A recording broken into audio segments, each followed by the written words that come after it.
1 Peter chapter 3. Wives and husbands.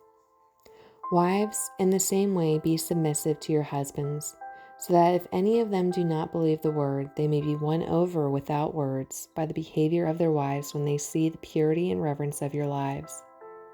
Your beauty should not come from outward adornment, such as braided hair and the wearing of gold jewelry and fine clothes. Instead, it should be that of your inner self, the unfading beauty of a gentle and quiet spirit, which is of great worth in God's sight. For this is the way the holy women of the past who put their hope in God used to make themselves beautiful. They were submissive to their own husbands, like Sarah, who obeyed Abraham and called him her master. You are her daughters if you do what is right and do not give way to fear.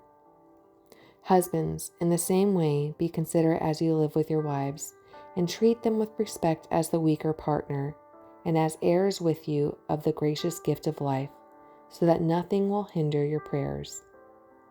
Suffering for doing good. Finally, all of you live in harmony with one another.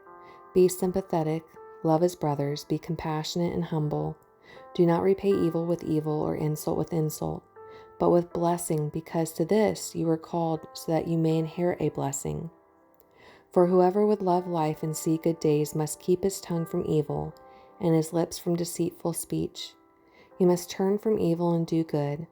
He must seek peace and pursue it. For the eyes of the Lord are on the righteous, and his ears are attentive to their prayer. But the face of the Lord is against those who do evil. Who is going to harm you if you are eager to do good? But even if you should suffer for what is right, you are blessed. Do not fear what they fear. Do not be frightened. But in your heart set apart Christ as Lord. Always be prepared to give an answer to everyone who asks you to give the reason for the hope that you have. But do this with gentleness and respect, keeping a clear conscience, so that those who speak maliciously against your good behavior in Christ may be ashamed of their slander. It is better, if it is God's will, to suffer for doing good than for doing evil. For Christ died for sins once for all, the righteous for the unrighteous, to bring you to God. He was put to death in the body, but made alive by the Spirit, through whom also he went and preached to the spirits in prison, who disobeyed long ago when God waited patiently in the days of Noah while the ark was being built.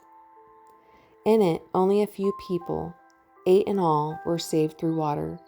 And this water symbolizes baptism that now saves you also, not the removal of dirt from the body, but the pledge of a good conscience toward God. It saves you by the resurrection of Jesus Christ, who has gone into heaven and is at God's right hand with angels, authorities, and powers in submission to him.